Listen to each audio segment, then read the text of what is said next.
So, just based on that encounter and based on that video, I want to say, so there's these things going on. Okay, what happens when the people run out of food?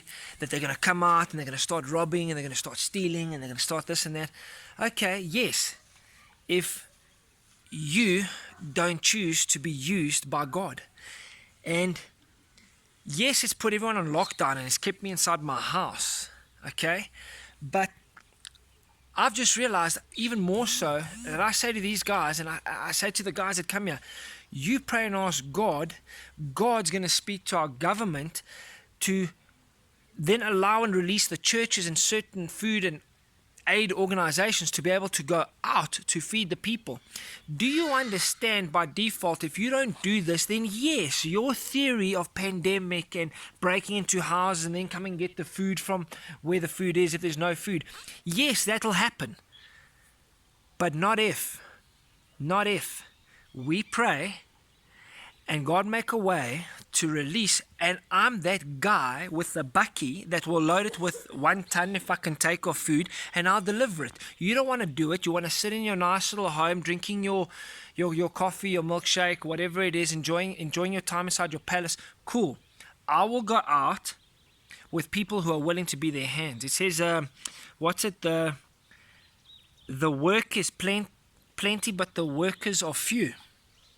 Well, I'm willing to be one of those workers. So I realized, and I said it to Mr. Brighton, I said it to Chris, you pray to God, God's going to speak to people. People are going to, which is our government, give the permits and stuff this week. It's going to happen this week, watch, to release the foods. I mean, I spoke to somebody yesterday, 30 tons of maize meal. He's got 30 tons of maize meal. He's not allowed to release, or there's no permit and stuff. They're going to get it this week. I pray that happens. Do you understand 30 tons of maize meal? Oh, okay, so you're going out there. Oh, it's not enough. How far is it going to go? Guys, it's going to go a lot further than you think. He just showed me 2 small packets over there that last him 2 weeks, and he's going to go back to being locked down. For you, it doesn't last long if I give you a kilo of maize meal. But to other guys, a kilo of maize meal can last them a longer time than what it would last you.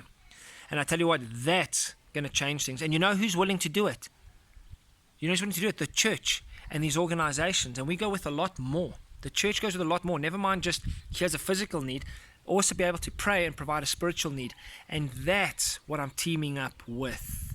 I'm not a charity. There's a big difference between charity and ministry.